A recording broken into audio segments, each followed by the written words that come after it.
All right, good afternoon, Earth. By the time this is posted, this is Adam Sturch, broadcasting from the Mushroom Mansion, Taos, New Mexico, working on oil painting. Digital allegory, what I ended up calling this. Okay, cool. So I'm going to cut a landscape into the interior of the central figure. I've got a line cut across for a horizon. I used a square and a trusty little pencil, and mixed up some array of greens, an array of warm reds, yellows, and a little bit of alizarin crimson, and some blue for a lighter blue for the upper portion of the sky that may not all be red. So here we go. Some important discoveries may be shovelled aside, as Walford shoves aside Rupert's idea of the morphogenetic field. What is it that science hates? Besides Rupert, science hates homeopathy, acupuncture, or alternative medicine altogether. Science hates cold fusion. And there's certain things that, too open-minded. To even think about things too open-minded, too much utility. So a lot of things would have been missed. You think of these paradigm shifts of the past of science, for example, the continental drift, or the ice ages. I can see this was a really terrific discovery of mountain climbing guides of the ice age that we now take for granted, rejected by science for 30 or 40 years, and is one of the few successful examples of a paradigm shift in science. This scientific community is so I never even thought of it as a paradigm shift. So seamlessly incorporated into science. In great detail in my book, Guy Alice, including a heroic picture of Agassiz himself. He was taken into the mountains by these mountain climbing guide. Said, "We look here at the mountains, the limestone mountains. What are these chunks of granite doing here? They've been brought here from over there, where we know where the granite is." Well, you mentioned 30 or 40 years, Ralph. I think one way of thinking about this problem is some school of fluff should be given a certain amount of time to advance their agenda. It's very messy. Yes. But if after 20, 30, 40 years they've gotten nowhere, they should not lose their place in the discourse or move to the back of the room or something.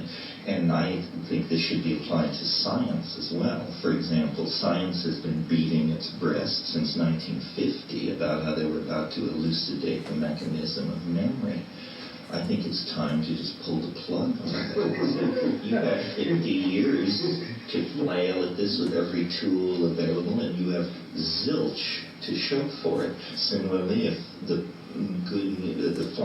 people who believe aliens from other star systems are visiting this planet with great plans for mankind, they've been running that riff since 1947. It's time for them to lower their voices and let other people have something to say. Well, maybe a century or two. Why are you so tight?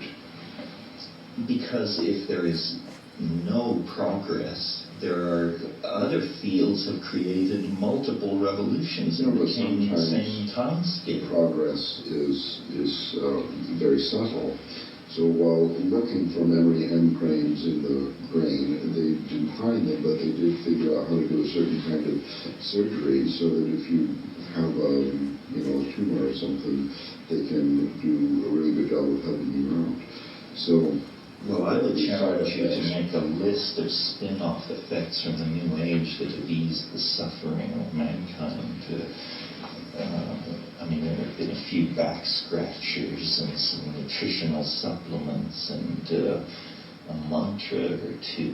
But in terms of the money consumed, the lives distorted, the high bowl that we've all had to put up with, the posturing, I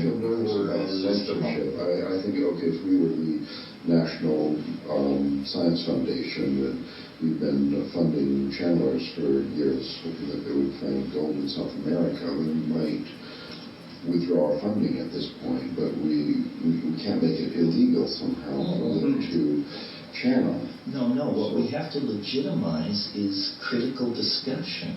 So that when someone stands up and starts talking about the face on Mars, people behave as they apparently behave in British pubs. And just stand up and say, malarkey, mate. And, force people to experience a critical deconstruction of their ideas. The face on Mars thing is a perfect example. Here in, 76, Voyager sends a low-resolution image. Might be a face. All of these self-promoting so-called ex-NASA scientists. When I hear the phrase ex-NASA scientist in the New Age, I reach for my revolver. So all of these ex-NASA scientists gather around, proclaim this thing an alien artifact. When the first Mars orbiter fails at orbital injection around Mars, they scream conspiracy. Mankind isn't ready for the truth. 18 months later, the second Martian orbiter goes into orbit flawlessly. NASA, responding to the previous hullabaloo, actually moves this site up in its photographic agenda. Photographs it exactly under the conditions these people say it must be photographed on. It's clearly an eroded mesa, part of the Martian landscape, no different from any other. And immediately the face on Mars people scream that the data has been tampered with, that all kinds of terrible things have gone on. One guy sent me email saying, there isn't a face on Mars, but there will be in the future. And someone else wrote me and said, obviously, the aliens wouldn't leave an artifact. The face on Mars is cleverly disguised as an eroded mesa. Well, I agree, but I'm not sure that it's good to rant against the face of Mars, because there's no way, by William O'Loughlin or whatever, that you could have ruled out the possibility that there was really a pocket watch on Mars. And now, in fact, they do, there's life here and there. There's water on the moon. There's a pocket watch on Mars. There's not a face on Mars, but there's something that nobody suspected that was found by going there. So my fear is that by drawing the line too tight, that many discoveries will be missed. They'll be missed. And that a certain amount of open-mindedness is necessary for novelty to come in and to nourish the evolution of the collective mind. And I've got an answer to this, a political answer, because however much we choose to make criteria or define one, we'd have no power whatever to enforce them unless we were on a funding committee of the National Science Foundation or the government or the British Medical Research Council, or we were an editor of a prominent journal like Nature or Science and so forth. Under those conditions, through controlling grants or through controlling editorial policies of major journals, you really shape and influence the science community. You are the ones that draw the line about what papers are published in Nature. People like Sir John Maddox, who opposed my work, declared in public, in an editorial, that this work, seemingly scientific by someone with seeming scientific credentials, etc., was actually outside the possible area of rational scientific discourse. So there was a line drawn, put on an index. So there are people who do that, but we're not in those positions, nor are people in those positions very likely to listen to what we say. So the realistic question is how, in fact, does all this work, and how politically could the system be reformed? Here I rely on a book by a dissident Cambridge biochemist who wrote a book called The Economic Laws of Scientific Research.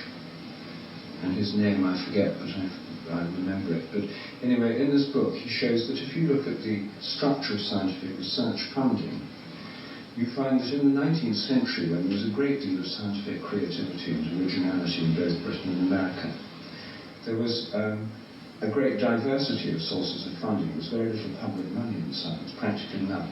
And it came from innovators, companies that needed to do the science in order to make the chemicals and stuff. No one was going to tell them or give them. They had to do this.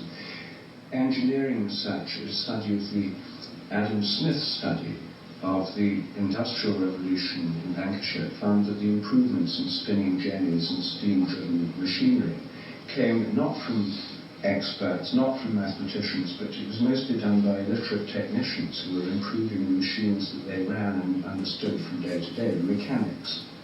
And this innovation was mechanic. New technology came from old technology. Science had nothing to do with it.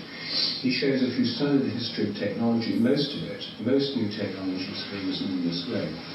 Science was founded by a diversity of bodies and was quite diverse. On the continent, in Germany and France, where they had centrally state-controlled policies in the 19th century, the universities were funded by the state, and there was a Ministry of Science, and they had central institutes. It was highly professionalized and institutionalized, with professors with great power. In Britain and America at that period, there was virtually no science in universities.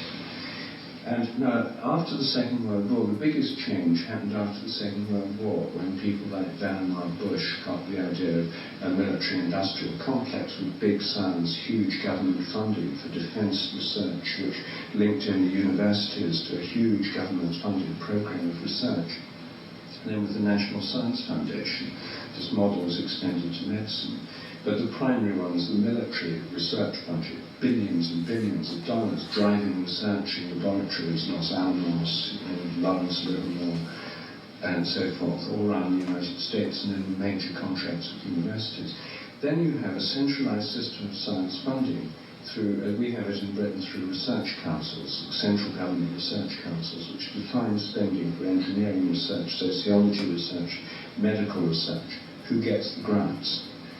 And these are run by small committees of professors and experts. You know, people like Edward Teller were on these committees.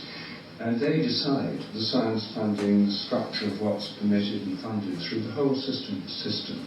This imposes a kind of monopoly control, a kind of uniformity of thought, which is the enemy of deviant thinking that doesn't fit within that system. However well or badly the lines are drawn, you can't do anything that's not within the central. The only answer to this, he suggests, because he's an Adam Smith follower, is not to follow Bacon's idea, which is Francis Bacon's version was central government spending, you know, an academy of scientists, state, like a sort of state priesthood of scientists. And then they think of new ideas which then go to the mechanics to turn into new technologies, and science fuels this progress. He shows that in fact technology fuels technology. Science hasn't got that much to do with it. If you look at different science spending in different advanced countries, pure science research has not that much to do with it.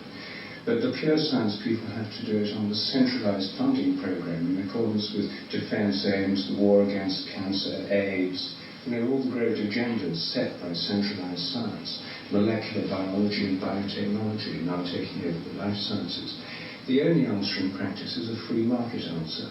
Whether you abolish or greatly reduce central government spending, science is then paid for in accordance with enough lobby. Any interest group that's got enough lobbying power would buy for it. There's a huge organic consuming community.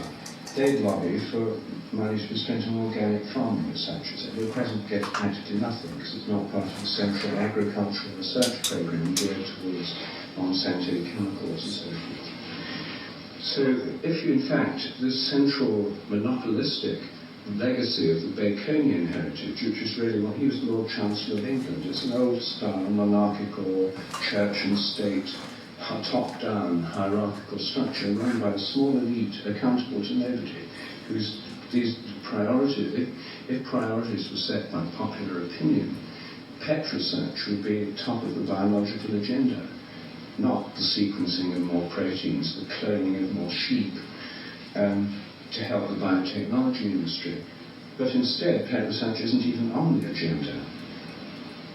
So it's set by a small elite who bear no relation in their interest to the voters in a democracy who actually provide the money. But on the other hand, you would have then the astronomical budget would be entirely spent looking for UFOs.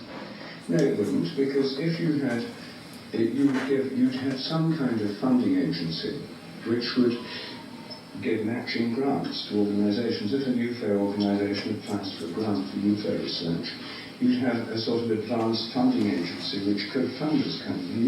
If you had a central funding agency, it would either have many more subdivisions or sub-offices, or would have a great deal more less hierarchical structure. It would be done on a regional basis, a state basis, anything to allow for quirkiness and deviation and multiplicity of decision making.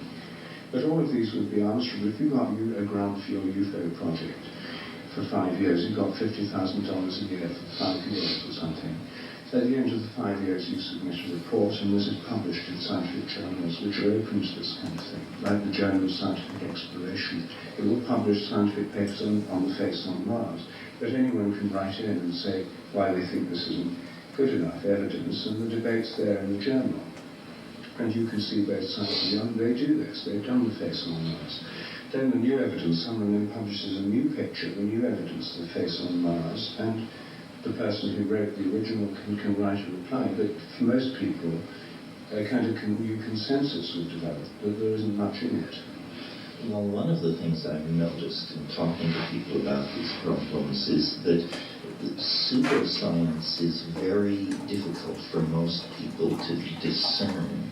In other words, if you dig into the face on Mars problem, you'll find all kinds of articles with pretentious titles about information theory and higher dimensional reconstructions of the data, so that before the spacecraft arrived, we supposedly had terrain models of what it was going to see based on extrapolation of the early data. And inevitably, these people are all PhDs, and they use these technical languages very adroitly. So, along with the idea that there should be some kind of historical continuity, and I agree, diversifying the hierarchical spending patterns would help. The other thing is, there needs to be some way of, and this has never been done in science, because I guess it was never necessary, because the collegial atmosphere was self-policing, but there should be a way of looking at the messenger. Well, I'm not very keen on your messenger point, because it leads to ad hominem arguments. You see, the classic thing you should avoid in proper rational discourse tradition is ad hominem arguments, attacking the messenger and not the message. And ad hominem attacks, where people who say things that you don't like, they can be destroyed by smear campaigns, like Randy trying to smear Geller, or Geller hitting back by saying Randy is a pederast and a paedophile and a totally dishonest and disreputable character, pervert and so on.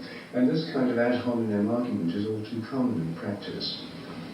When Randy attacks Geller on the ad hominem grounds, look at the messenger, the guy who was on did cheap music hall acts in Israel and stuff, and then comes, he's just a showman. He hits back, you see, but that's where you get with ad hominem arguments. You get Geller and Randy.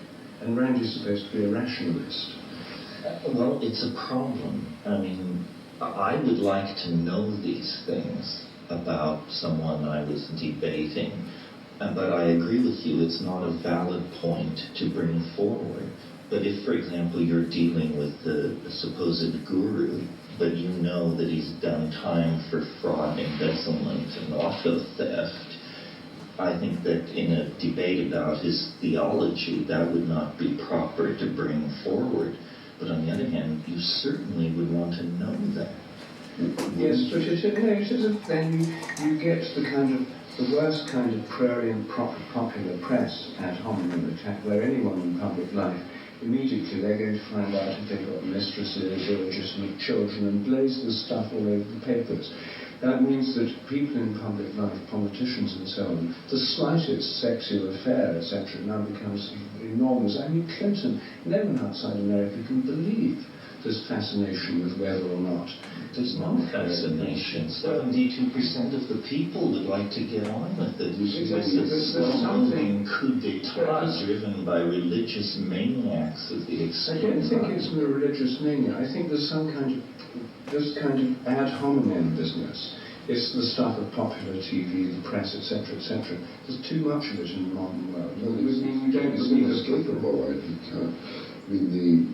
monopolistic control of the financing of scientific research worldwide is bad and it's important and so on. Nevertheless, the National Science Foundation does rely on the judgment of these peer reviewers and legal experts and so on. Finally, it's their opinions that direct the flow of money, and that would also be true if there was no central control and had every industry financing its own research. Actually, yes, you get more in the opinions. cat food industry, there are 2 or 3 companies that are outstanding for their research on the dietary needs of cats and dogs, and they do this research based on funds that are coming in from pet owners and so on. This the 19th century model. It still exists to a degree. And even in those companies, there's a group of people who are deciding how to spend their money. And maybe they're influenced by the criminal records of some of the researchers and so on.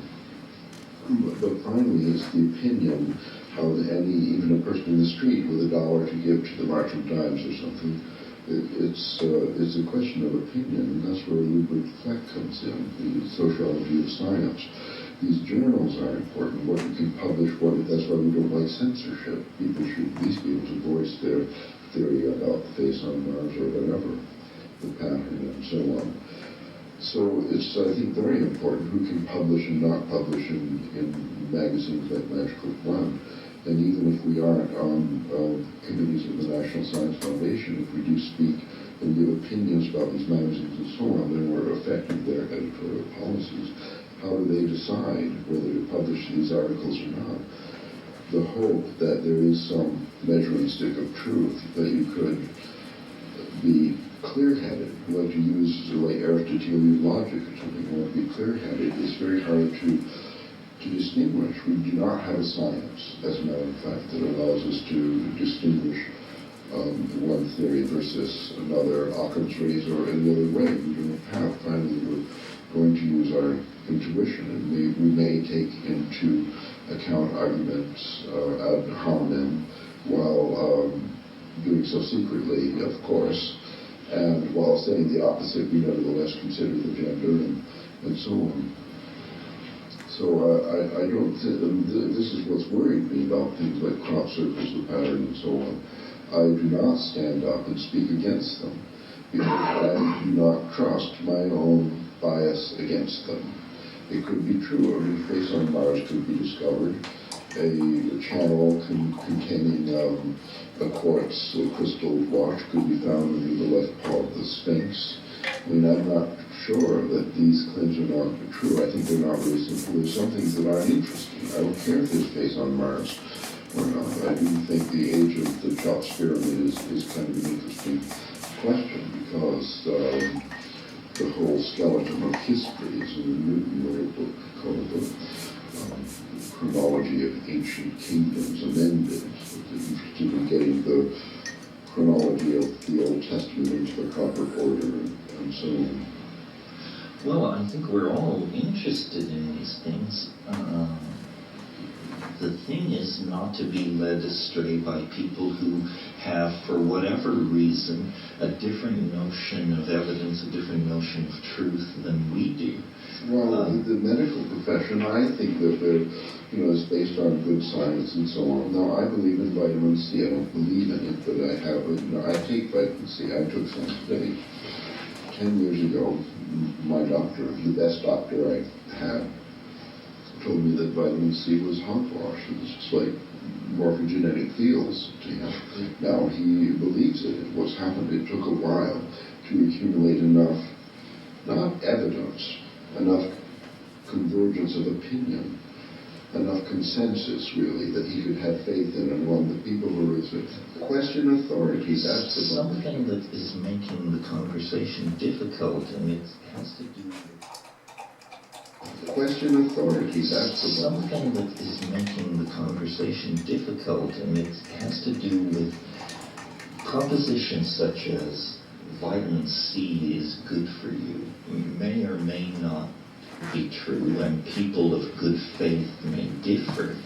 But when someone says people were cloned in vats 12,000 years ago and placed here by the denizens of an invisible 12th planet, That's a different kind of proposition than that vitamin C is. I agree with you. I think you have a good point there. Yes, but Roger, I think the way to do, I believe in the same diversity and free market approach is fine. I think what I do to damage the people who have that belief is, insofar as I had funds and had any research responsibilities and so on in that area, I commissioned a review by somebody based in Santa Cruz.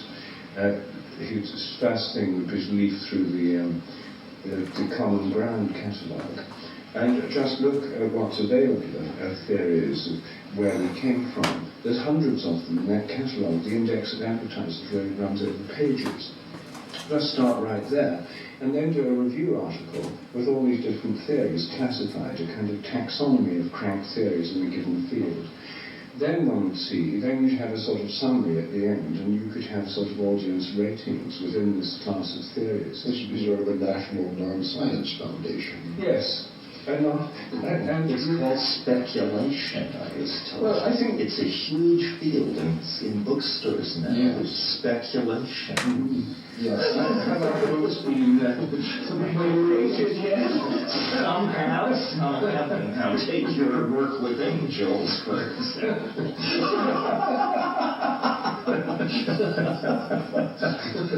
I was shocked. Now we're getting personal.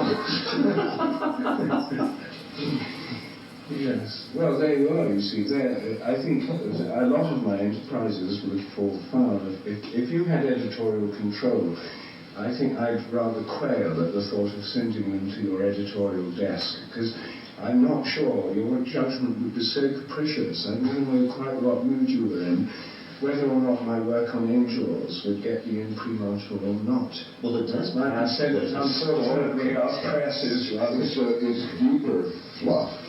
It's deeper fluff, perhaps more pernicious fluff.